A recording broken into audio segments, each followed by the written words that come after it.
everyone, and welcome back to the Better Media podcast. Today, I'm incredibly excited to have one of my favorite people on here, Vanessa McPhill.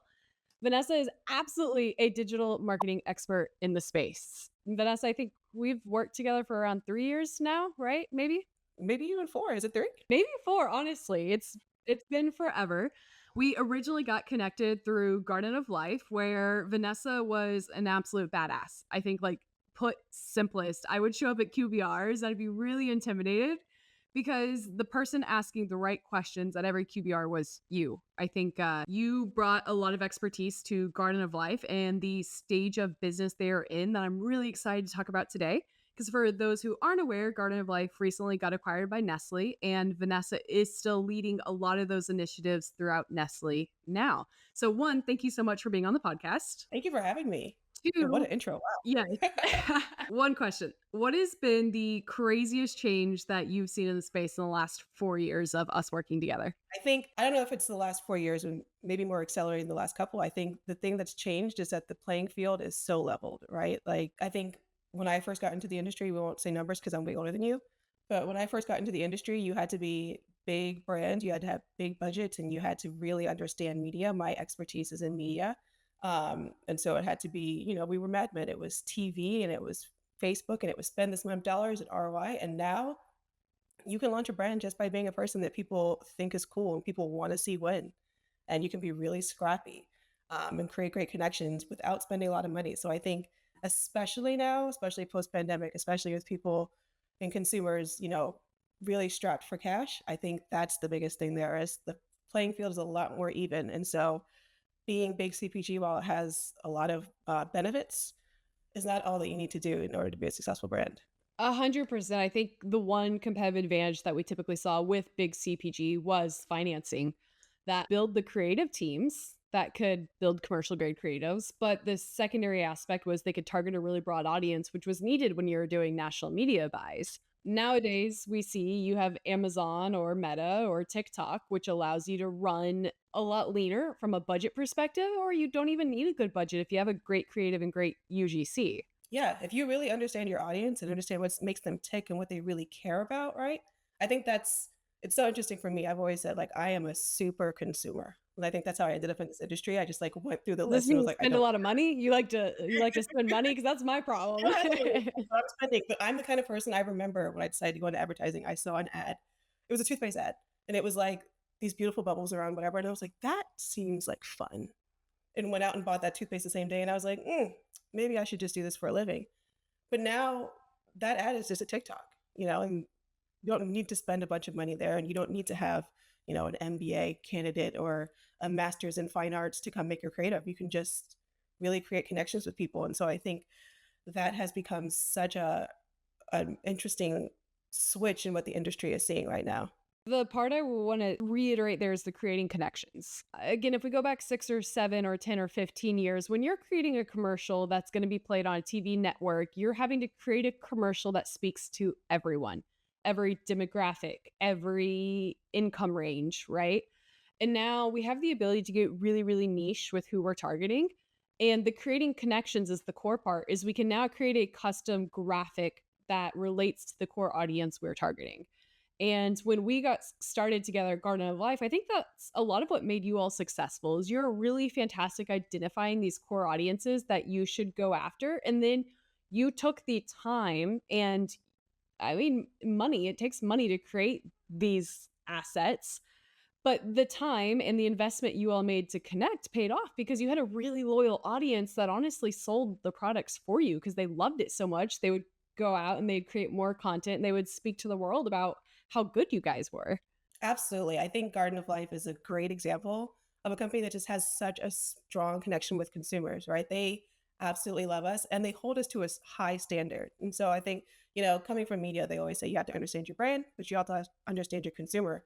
I think the other part to Garden of Life is that the consumer understands us, right? So they know what we stand for. They understand when we put a new product out into the market, what are we bringing to the table? They already understand what we're going through on the back end. And so again, that creates those advocates for us and it makes it a lot more effective. When we would start to do more TV and, some of those mass awareness channels that we started to have a little bit more funds for, one of the things that we sat with our agents and we talked about was awareness. right? So obviously we want to get reach, we want to get target, we want to get awareness, but we sat back and we said, reach isn't the key number here, it's targeted reach, right? Because I don't necessarily need my ad to go in front of every single person who's watching Hallmark Channel, because not every single person who's watching Hallmark Channel cares if their vitamins are organic, right? And so we really started to sit with our agencies and talk about what is the targeted reach number that we want to get to, right? How are we spending our dollars? And maybe it's a little bit more expensive, or maybe it isn't, depending on the channel.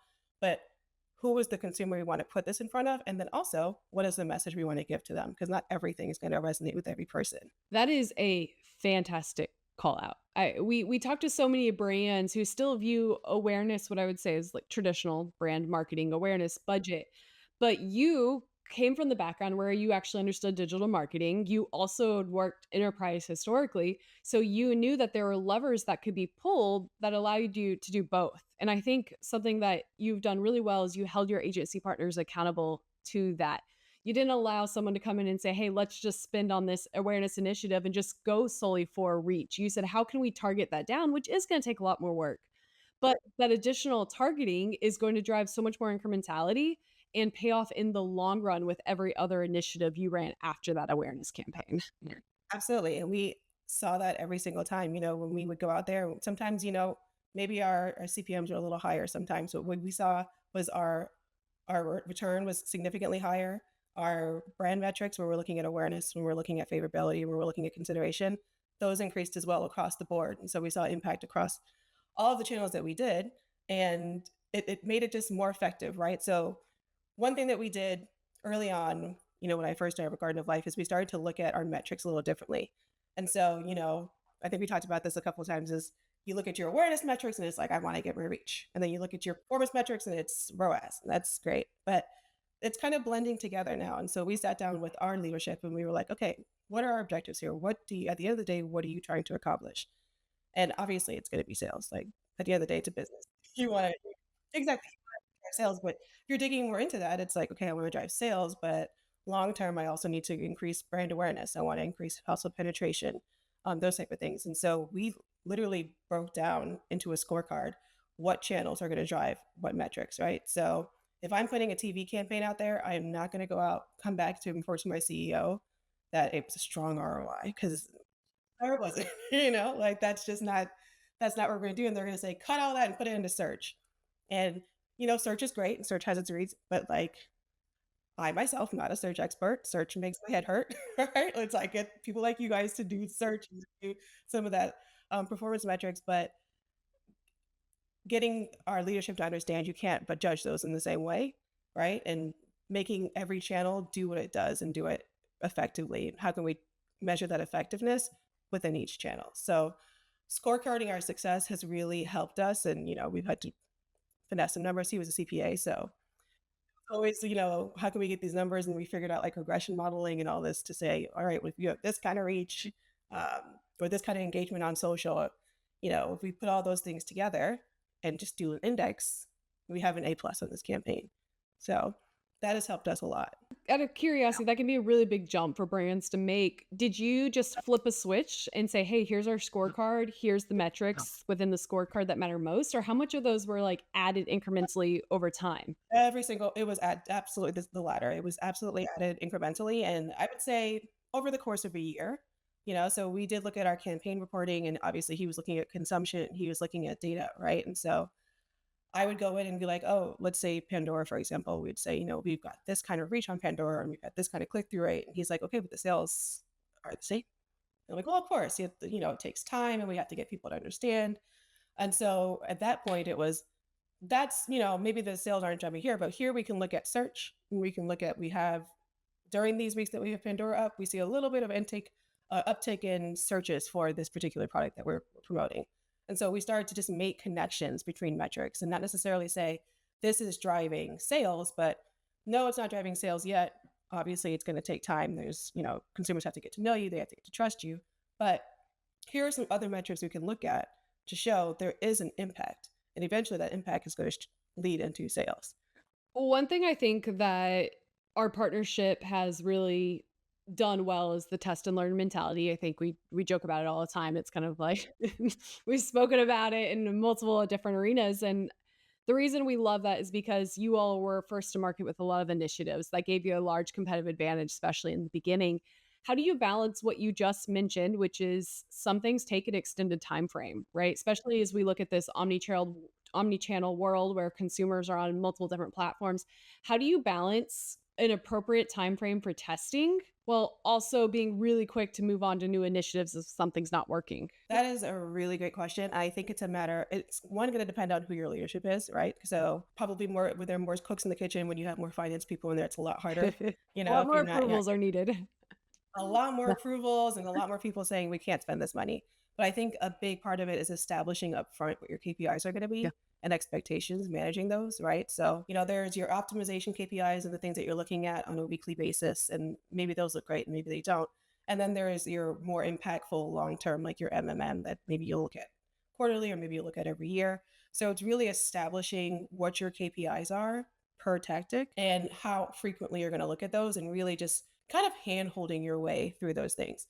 Right. And so, certain channels, like some of those higher awareness channels, you're not going to see return immediately and you don't expect to. And so, but you are looking to see, all right, are we delivering our reach numbers? Is our CPM looking good? Are we seeing more chatter on social? Those type of things that we can monitor. And you get to see those positive implications. Um, Versus a channel like, let's say, search, or we're looking at DSP, or we're looking at things like that, you can move a lot more quickly and you can pivot a lot faster. Eventually, we got to a point where we actually would hold funds for testing and learning, right? So, there are things that there are table stakes that we know we're going to do because we know they work. And we know that maybe the metrics won't come back right away, but we know at the end of the day, they're going to drive sales online, they're going to drive sales in store, including stores outside of selling. But we can look at other metrics to say this is working across the board. So we would hold back funds for testing, and we would say, all right, here's our kind of like, we're talking about the hierarchy of needs. We're going to get that the bottom of the funnel, or the bottom of the foundation, set properly, and then test other things to see, all right, maybe it's a 10K test here. And obviously, everyone's budget is different. So 10K might be a lot to somebody, but it might not. And so we'll put those funds apart and say, let's test it. Or even within a tactic, let's test a different creative. And so we just saw that, yes, there were things that failed, but we saw a lot more successes than failures when we were willing to do that. Something I think you all have done really well, knowing as many team members that I do, is stay educated. And one of the things that you mentioned at the beginning is it really depends on your leadership is, what are your leadership strengths and weaknesses and how do you educate them on whether or not a test and learn is going to be beneficial? And I think what you all have done well is you learn the platform or the initiative you're pushing through and you break it down in a way that makes your leadership able to understand. And you set expectations really well of, hey, this may not drive the return we're looking for, but it's also going to cross off X, Y, and Z, and we can reiterate on it later. And I just want to give a huge shout out to your team for that because a lot of people aren't able to keep up. It's really complex in this industry to keep up with all the changes. Yeah, I definitely agree. And thank you for that. And I think what I think even goes even further than that is that we put a lot of emphasis on making sure that our relationships, yes, consumer relationships are important, but our relationships with our agencies was crucial to us. And so we always wanted everyone at the table with us. We wanted everyone to feel as an extension of our brand. And so what I've learned over the last few years working with you guys and our other partners, is when you treat people like human beings, and we're talking about consumers, but we're also talking about just the people who work with us, right? Everyone wanted the business to be successful. And, that took the guard down a little bit and allowed more education to come in.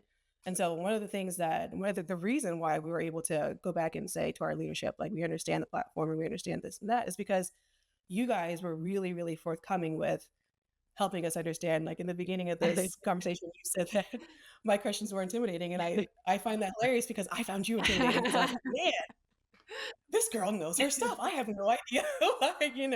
And I would ask a question, and it would, a lot of the times, me being more brand focused or media focused, my question was, way up here, Yeah. and you had the details. And so the relationship that we all had helped me, even that out a little bit, so I can go back to my leadership and say, this is why it's going to drive incremental revenue. So There was so much trust, and I think you have to almost meet people in person to establish that trust. And I think that trust is what drove a lot of our candid conversations. And I call out candor because again, that's something I think everyone on your team has done incredibly well. I mean, starting from Gabby to everyone else, there's a lot of transparency and candor if things are not going well, but also being willing to stop and say, hey, that doesn't make sense. Break it down in a way I can understand, which is what allowed us to all speak the same language. I think we are all able to set aside ego and have a conversation. Like you said, we all cared so much about driving the brand forward. And I think that was a key difference in the beginning. Absolutely. We treat each other like human beings. And I think that even shows in from a consumer perspective, right? There are so many brands out there, and again, super consumer release of content where you go through the comments and it can be just a random person from Pennsylvania who wants to launch a brand. And people see that person putting in hard work and they see what they stand for and they want them to win. And so for us in our relationship, it was everyone wanted Garden of Life to win. We believed in the products, we believe in the company, and we also believe that we're safe to explore and to give, feedback and recommendations. And no one felt like, oh, we're against each other and things like that. It was all, how can we make this work and how can we make this better and how can we iterate? So that really, I think, drove our relationship and our business forward for sure. Knowing that you've been there through all stages of the business, I would say, in the very beginning, where you're really forced to be strategic around hiring and org charts and being lean to where you're at. How do you build a team? And I keep that broad because we talked about this all the time on calls. It's like you can go viral on TikTok and that's going to change your strategy here. You can have an incredible email list. Amazon could be your new driver of business or this or this. There's so much variability. So, how do you hire and how did you all build the team that drove so much success across different platforms in those beginning stages? That's a great question. So, Garden of Life is much older than my tenure at Garden of Life, but what I learned very quickly is they were very particular about the hiring process. It took forever. I was like, you guys, I look at my resume and hire me, please. It was one, again, understanding who you are as a brand and a company and really sticking to that. And so we've gone through and we've spoken to really qualified on paper people who either didn't have the belief system or wouldn't be a fit, right? And so that was a big part of it. And so with us, we did a lot of interviewing. Obviously it would start with HR, but bringing in people who are even entry level and asking just like for a culture fit, making sure that values align. And then once the team comes in, really being supportive, really making sure that people can understand the business, bringing people in. Again, you mentioned removing ego. I was allowed into conversations that at other places that I never would have been privy to. And, same whether it was interns that came over or, entry level people, it was okay, here's where we are. Here's how your job matters. Here's how it's driving the business forward. And don't forget that you're a human being first.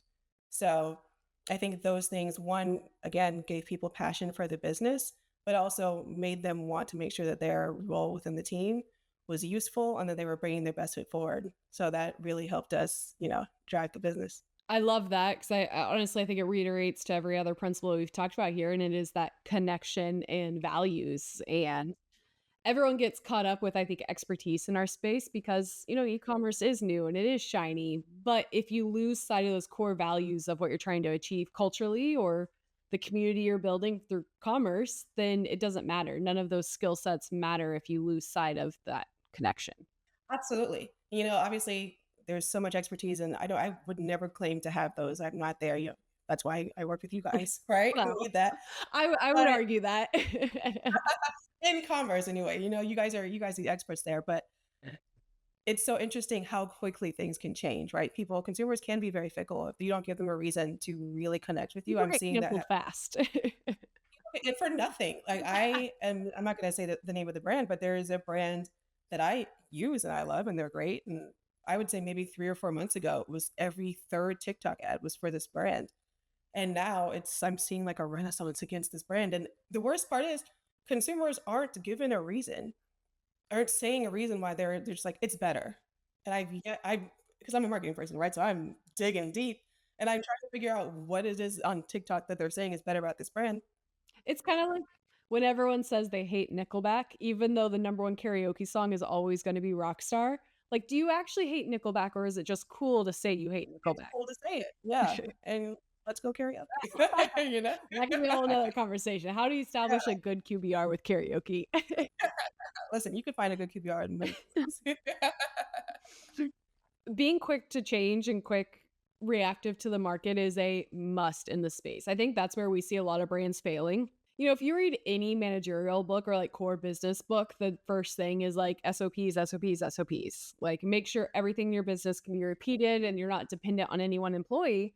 The problem with that is our industry changes so quick that you really need to be first to market with things. You need to understand the arena you're playing in and be able to adapt quickly. Absolutely. And you need to be able to let go of what you've learned, right? So I think the thing that I've been thinking about most recently, and I've seen it a little bit, in the conversation in the space, is marketers look different now, right? Creators are marketers. Any person can pick up a camera and a phone and go outside and become a brand. And so big brands, yes, you have more money and yes, you have more resources, more quote unquote experts, but start paying attention to what those people are doing. They have a very good understanding of the consumer in general and what they want and how to connect and how to talk to people.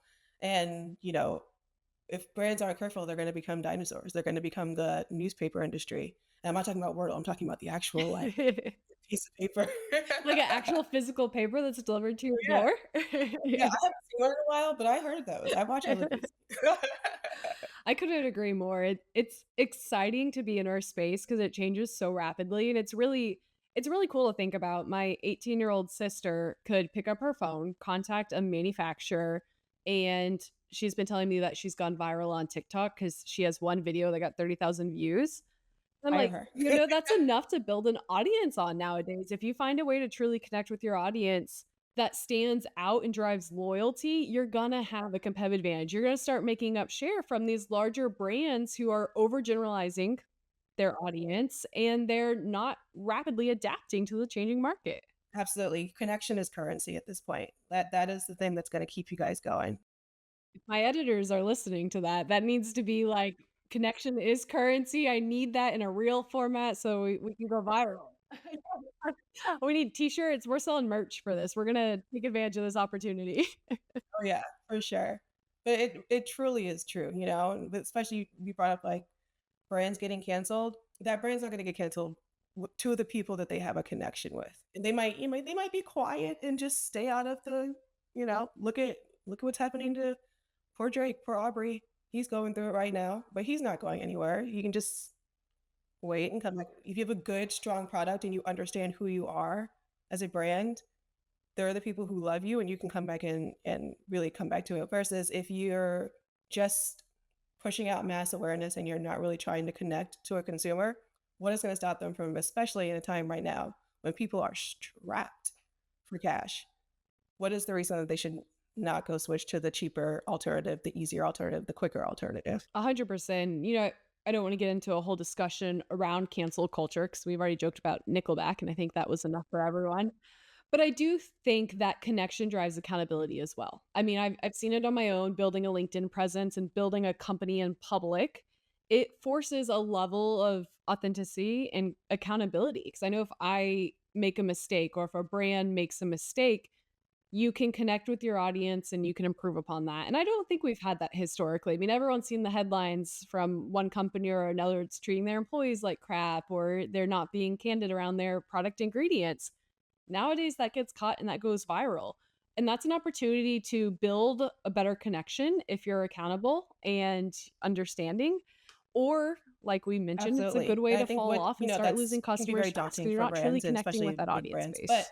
I think the positive in that is that there is opportunity and there's a space and a platform to reconnect, right? You can make a mistake. And if you come back to consumers and you're giving them strong accountability, apology, change, consumers will forgive and they will come back. And, they will even, I've seen 1,000 times people come back and change their, first perspective. Like, okay, well, I thought this and da da da, and even stitch their own video and say, this is what I've learned so far. Consumers are willing to do that. And I think that's a great thing for brands where, before it was hope that your PR goes well and see what happens after. Now you can go out and really make a connection, instant results. Yeah. So And I find that that drives more loyalty. I mean, in an industry of social and especially our generation, I think where we have seen all of it, the younger generation loves the connection. They love following the influencers that are most related to them, and they like the authenticity. They like people that make mistakes. You make a mistake, but then you own that mistake and come back.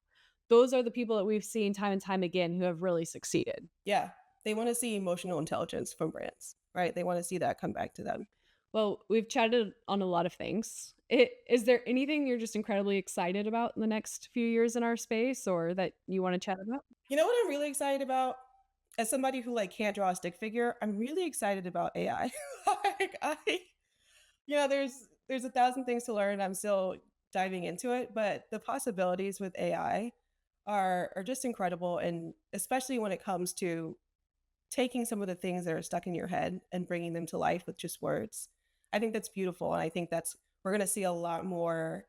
Again, we talk about leveling the playing field. I think that's a great one, not just in marketing but across the board. Um, a lot more coming, a lot more creativity available through AI. It's overwhelming in, like, the best way. You don't know what you don't know when it comes to AI. Like, there's so many things that, like, the other day, took a screenshot from Instagram, and I uploaded it into ChatGPT, and I was like, "Hey, can you scrape the titles of all these books from Instagram?" And it worked. And then I was like, "Wait, like, how much can I do with this?" I was like, "Can you rank every single book by the highest ratings on the internet and number of reviews?" And it did. It pulled a list, and I was like, "Who would have thought?" I find that it's been forcing me to think a Yeah. little bit differently and think a little bit further. There's only so much you can do. You work a full time job. I'm a mom. My brain is just like enough Yes. at the end of the day. But then I get on ChatGPT, and the world is my oyster. It's amazing. Vanessa, I've launched like 12 fake companies because of ChatGPT. Like, truly, I've launched a No, TikTok influencer account over wine at this point. Day and I got together, we created a company name, a logo, hashtags, and like 10 posts, all from ChatGPT. And then that's my problem being a visionary, right? I don't have enough integrators in my life to like, I just want to give people company ideas and like run with it. You do things with this. But it's insane how powerful it can be, and I think to your point, tying it back to the last discussion we had is creative has always been expensive.